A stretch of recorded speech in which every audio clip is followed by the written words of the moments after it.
morning. Welcome to Undisputed. I'm Jenny Taft with Skip Bayless and Shannon Sharp. Happy Friday, guys. How are you? Friday, yeah. I mean, you know. Did anybody but me watch the Clippers last night? Did you see Kawhi Leonard last night?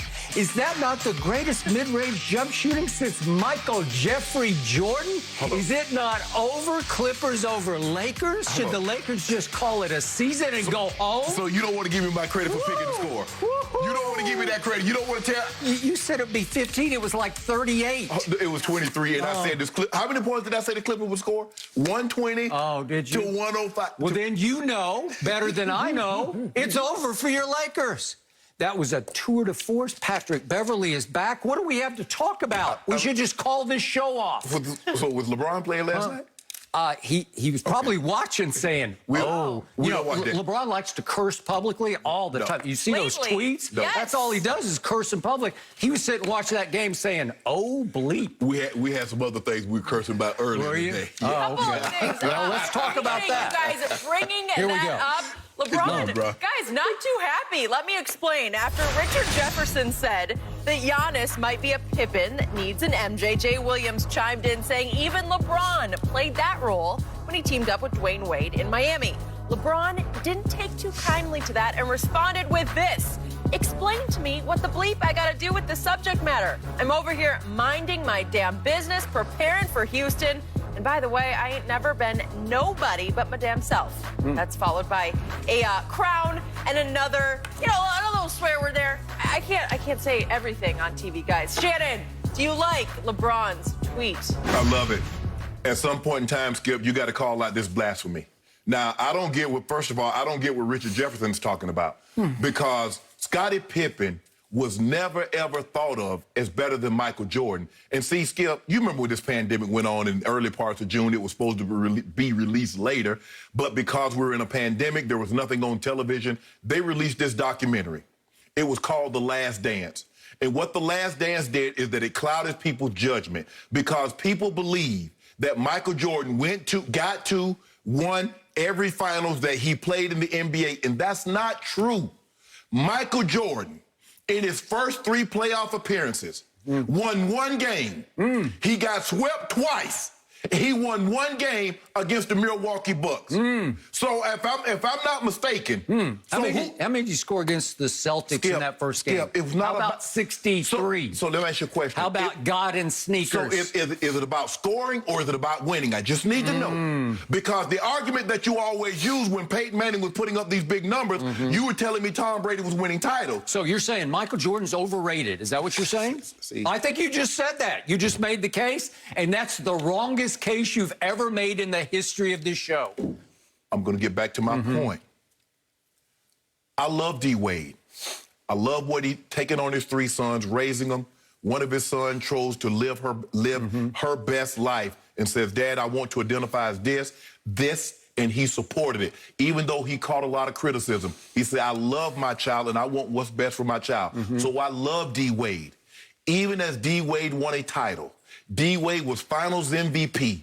No one has ever said Dwayne Wade was a better player than Michael Jordan. No one has ever said that. No. So for for Jay Williams to come out and says that LeBron James was Scottie Pippen to Michael Jordan was a flat out lie and flat out wrong.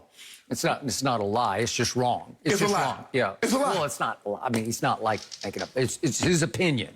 Skip. At some point in time, I mean, there's a lot of opinion that floats around that gets information. My point is that has Giannis played great? No. Giannis is about to be a 2-time league MVP. He's Defensive Player of the Year. So under that argument, the year that Michael Jordan won the Defensive Player of the Year and the MVP, who was Michael Jordan on that team?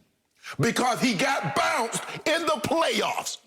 See, people got to stop this foolishness that Michael Jordan got to the finals every year and he won every year. No, he didn't. His first 7 years in the league, Michael Jordan did not get to the finals. Okay. Well, it took some time. And then what happened? Skip. Well, tell the people what happened once he broke through. What happened? Skip. 6 straight times, 6 straight MVPs. So if you don't mind me asking, how many years has Giannis been in the league? Yeah.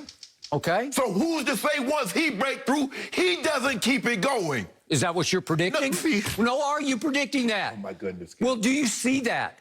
We deal in opinions. What does your heart, what your gut tell you? Is that people keep making Michael Jordan is transcendent. He is a historical basketball player. But can we stop this notion that Michael Jordan never lost? Michael Jordan won every game. Michael Jordan went to the playoffs all 15 years. He went to the playoffs all 15 years. He won the title all 15 years.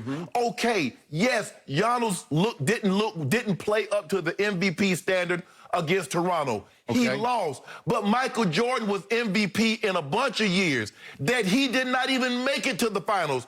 And nobody said a thing. We've got to stop this, Skip. If a guy wins the MVP in a season and he doesn't win the title, you got to stop thinking he's a bum.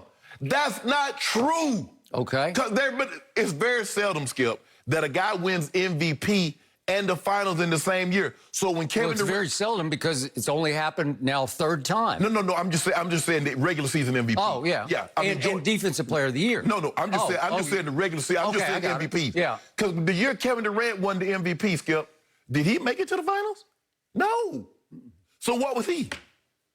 Okay, he was back-to-back finals MVP when Skip, it mattered. that was not then. Okay. You keep trying to move the goalposts. I don't move the goalposts. Yeah. I'm just spitting facts back at you. 2014, how many finals MVPs did Kevin Durant win in 2014? He was stuck with Russell Westbrook. You changed the argument. You changed the argument again. No! Change the argument again. I first guessed that. I was so far ahead of that curve, it was a joke. It was a joke. I was the one. I said, do you see what's happening in Oklahoma City? Did I not? You got to give me credit. I first guess. I don't second guess. Skip, that's not the argument. I make it first. You look at it in hindsight. I make it first. I first guess everything. Okay, Skip. You get kudos for that, but that's not from you. Skip, but that's not the argument in this. Okay, what is the argument right here, right now?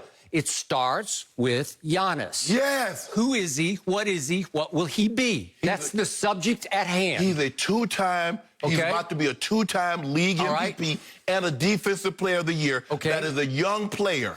Okay. What did start this? Richard Jefferson tweeted, Giannis might be a Pippen. He said, might be a Pippen, ...